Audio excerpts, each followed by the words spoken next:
cœur ne se trouble point. Croyez en Dieu et croyez en moi. Il y a plusieurs demeures dans la maison de mon Père. Si cela n'était pas, je vous l'aurais dit. Je vais vous préparer une place, et lorsque je m'en serai allé, et que je vous aurai préparé une place, je reviendrai, et je vous prendrai avec moi, afin que là où je suis, vous y soyez aussi. Vous savez où je vais, et vous en savez le chemin. Thomas lui dit, Seigneur, nous ne savons où tu vas, comment pouvons-nous en savoir le chemin ?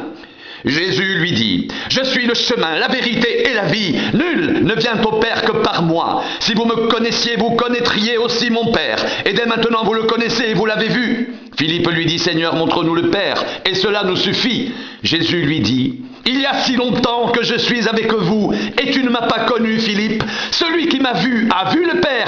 Comment dis-tu, montre-nous le Père? Ne crois-tu pas que je suis dans le Père et que le Père est en moi? Les paroles que je vous dis, je ne les dis pas de moi-même, et le Père qui demeure en moi, c'est lui qui fait les œuvres. Croyez-moi, je suis dans le Père et le Père est en moi. Croyez du moins à cause de ses œuvres. En vérité, je vous le dis, celui qui croit en moi fera aussi les œuvres que je fais, et il en fera de plus grandes, parce que je m'en vais au Père, et tout ce que vous demanderez en mon nom, je le ferai, afin que le Père soit glorifié dans le Fils. Si vous demandez quelque chose en mon nom, je le ferai. Si vous m'aimez, gardez mes commandements, et moi je prierai le Père, et il vous donnera un autre consolateur, afin qu'il demeure éternellement avec vous, l'Esprit de vérité que le monde ne peut recevoir, parce qu'il ne le voit point et ne le connaît point.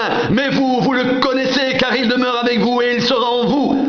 Je ne vous laisserai pas orphelin, je viendrai à vous, et encore un peu de temps, et le monde ne me verra plus. Mais vous, vous me verrez, car je vis, et vous vivrez aussi. En ce jour-là, vous connaîtrez que je suis en mon Père, que vous êtes en moi, et que je suis en vous. Celui qui a mes commandements et qui les garde, c'est celui qui m'aime, et celui qui m'aime sera aimé de mon Père. Je l'aimerai, et je me ferai connaître à lui.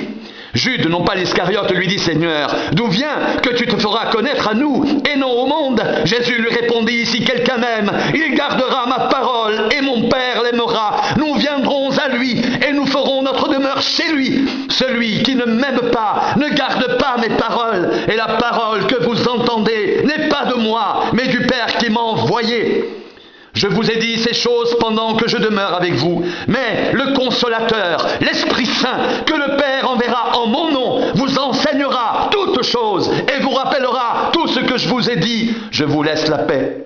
Je vous donne ma paix. Je ne vous donne pas comme le monde donne. Que votre cœur ne se trouble point et ne s'alarme point. Vous avez entendu que je vous ai dit, je m'en vais et je reviens vers vous.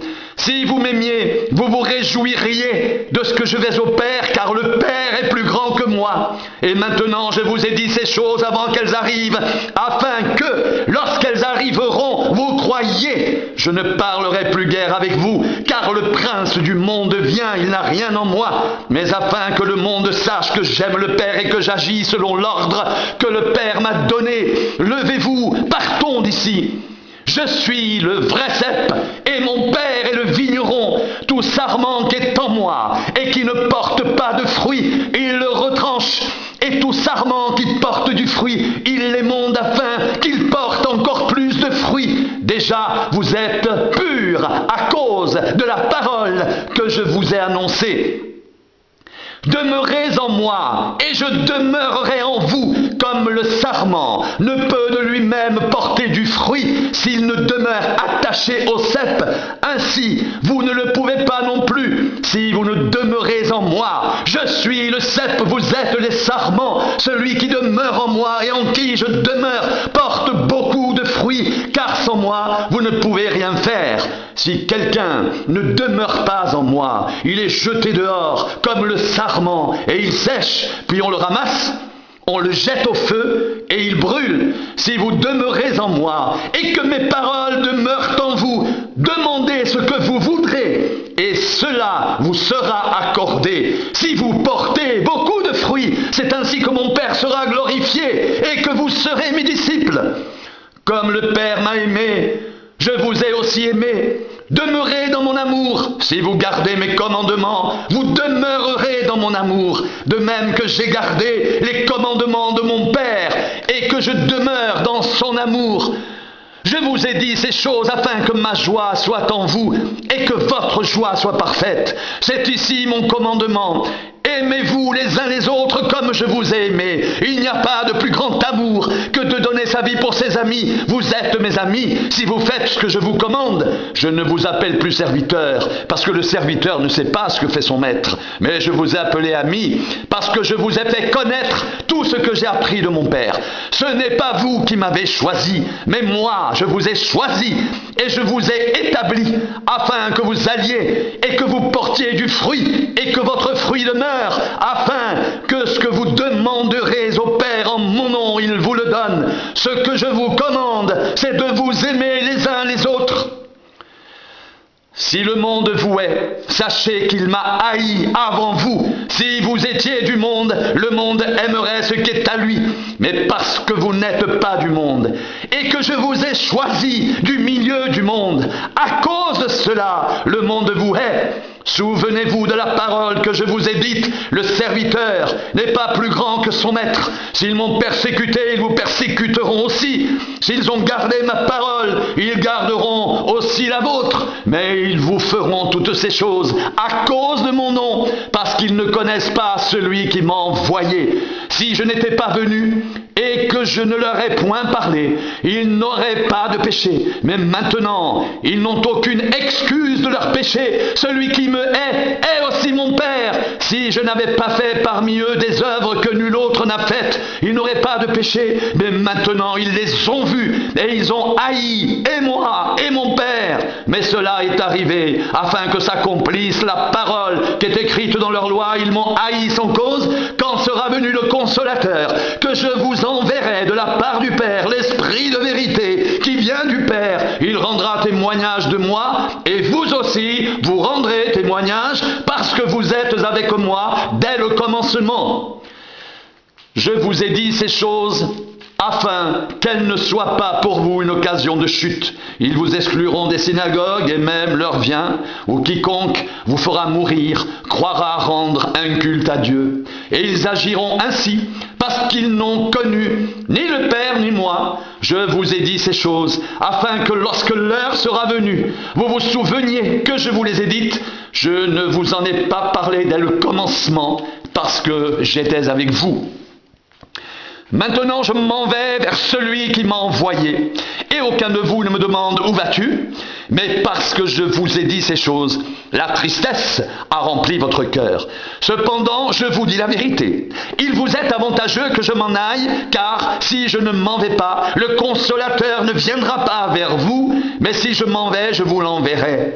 Et quand il sera venu, il convaincra le monde en ce qui concerne le péché, la justice et le jugement. En ce qui concerne le péché, parce qu'il ne croit pas en moi. La justice, parce que je vais au Père et que vous ne me verrez plus. Le jugement, parce que le prince de ce monde est jugé. J'ai encore beaucoup de choses à vous dire, mais vous ne pouvez pas les supporter maintenant. Quand le Consolateur sera venu, l'Esprit de vérité, il vous conduira dans toute la vérité, car il ne parlera pas de lui-même, mais il dira tout ce qu'il aura entendu, et il vous annoncera les choses à venir. Il me glorifiera, parce qu'il prendra de ce qui est à moi et vous l'annoncera. Tout ce que le Père a est à moi. C'est pourquoi j'ai dit qu'il prend de ce qui est à moi et qu'il vous l'annoncera. Encore un peu de temps et vous ne me verrez plus. Et puis encore un peu de temps et vous me verrez, parce que je vais au Père. Là-dessus, quelques-uns de ses disciples dirent entre eux, que signifie ce qu'il nous dit? Encore un peu de temps et vous ne me verrez plus, et puis encore un peu de temps et vous me verrez. Et parce que je vais au Père, ils disaient donc, que signifie ce qu'il dit? Encore un peu de temps? Nous ne savons de quoi il parle. Jésus, sachant qu'ils voulaient l'interroger, leur dit, vous vous questionnez les uns les autres sur ce que j'ai dit? Encore un peu de temps et vous ne me verrez plus, et puis encore un peu de temps et vous me verrez. En vérité, je vous le dis, vous pleurerez et vous vous lamenterez, et le monde se réjouira. Vous serez dans la tristesse, mais votre tristesse se changera en joie. La femme, lorsqu'elle enfante, éprouve de la tristesse, parce que son heure est venue, mais lorsqu'elle a donné le jour à l'enfant, elle ne se souvient plus de la souffrance, à cause de la joie qu'elle a de ce qu'un homme est né dans le monde. Vous donc aussi. Vous êtes maintenant dans la tristesse, mais je vous reverrai, votre cœur se réjouira, et nul ne vous ravira votre joie. En ce jour-là, vous ne m'interrogerez plus sur rien.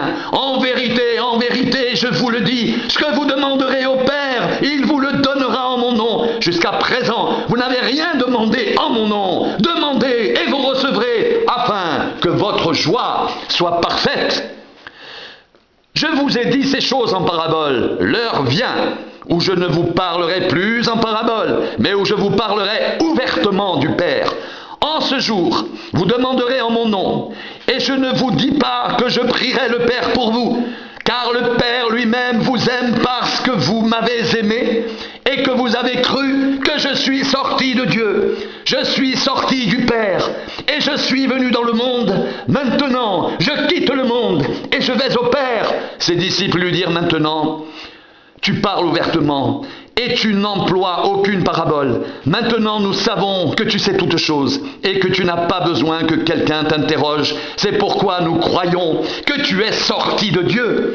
Jésus leur répondit, vous croyez maintenant? Voici l'heure vient, et elle est déjà venue, où vous serez dispersés chacun de son côté, et où vous me laisserez seul. Mais je ne suis pas seul, car le Père est avec moi. Je vous ai dit ces choses afin que vous ayez la paix en moi. Vous aurez des tribulations dans le monde, mais prenez courage, j'ai vaincu le monde. Après avoir ainsi parlé, Jésus leva les yeux au ciel et dit, Père, l'heure est venue, glorifie ton Fils afin que ton Fils te glorifie, selon que tu lui as donné pouvoir sur toute chair, afin qu'il accorde la vie éternelle à tous ceux que tu lui as donnés. Or, la vie éternelle, c'est qu'ils te connaissent, toi, le seul vrai Dieu, et celui que tu as envoyé, Jésus-Christ. Je t'ai glorifié sur la terre, j'ai achevé l'œuvre que tu m'as donné à faire, et maintenant, toi, Père, glorifie-moi auprès de toi même, de la gloire que j'avais auprès de toi, avant que le monde soit. J'ai fait connaître ton nom aux hommes que tu m'as donnés du milieu du monde. Ils étaient à toi, et tu me les as donnés, et ils ont gardé ta parole maintenant. Ils ont connu que tout ce que tu m'as donné vient de toi, car je leur ai donné les paroles que tu m'as données, et ils les ont reçues, et ils ont vraiment connu que je suis sorti de toi, et ils ont cru que tu m'as envoyé. C'est pour eux que je prie. Je ne prie pas pour le monde, mais pour ceux que tu m'as donnés, parce qu'ils sont à toi. Et tout ce qui est à moi est à toi, et ce qui est à toi est à moi, et je suis glorifié en eux. Je ne suis plus dans le monde, et ils sont dans le monde, et je vais à toi, Père Saint, garde-les en ton nom que tu m'as donné, afin qu'ils soient un comme nous. Lorsque j'étais avec eux, dans le monde, je les gardais en ton nom. J'ai gardé ce que tu m'as donné, et aucun d'eux ne s'est perdu, sinon le fils de perdition, afin que l'écriture soit accomplie. Et maintenant je vais à toi, et je dis ces choses dans le monde, afin qu'ils aient en eux ma joie parfaite. Je leur ai donné ta parole, et le monde les a haïs, parce qu'ils ne sont pas du monde, comme moi, je ne suis pas du monde. Je ne te prie pas de les ôter du monde, mais de les préserver du malin. Ils ne sont pas du monde, comme moi je ne suis pas du monde. Sanctifie-les par ta vérité. Ta parole est la vérité. Comme tu m'as envoyé dans le monde, je les ai aussi envoyés dans le monde, et je me sanctifie moi-même pour eux, afin qu'eux aussi soient sanctifiés par la vérité. Ce n'est pas pour eux seulement que je prie, mais encore pour ceux qui croiront en moi par leur parole, afin que tous soient un, comme toi, Père, tu es en moi, et comme je suis en toi, afin qu'eux aussi soient un en nous, pour que le monde croie que tu m'as envoyé. Je leur ai donné la gloire que tu m'as donnée, afin qu'ils soient un, comme nous sommes un, moi en eux, et toi en moi, afin qu'ils soient parfaitement un, et que le monde connaisse que tu m'as envoyé, et que tu les as aimés comme tu m'as aimé. Père, je veux que là où je suis, ce que tu m'as donné soit aussi avec moi, afin qu'ils voient ma gloire, la gloire que tu m'as donnée, parce que tu m'as aimé avant la fondation du monde. Père juste, le monde ne t'a pas connu, mais moi je t'ai connu. Et ceux-ci ont connu que tu m'as envoyé. Je leur ai fait connaître ton nom, et je le leur ferai connaître, afin que l'amour dont tu m'as aimé soit en eux, et que je sois en eux.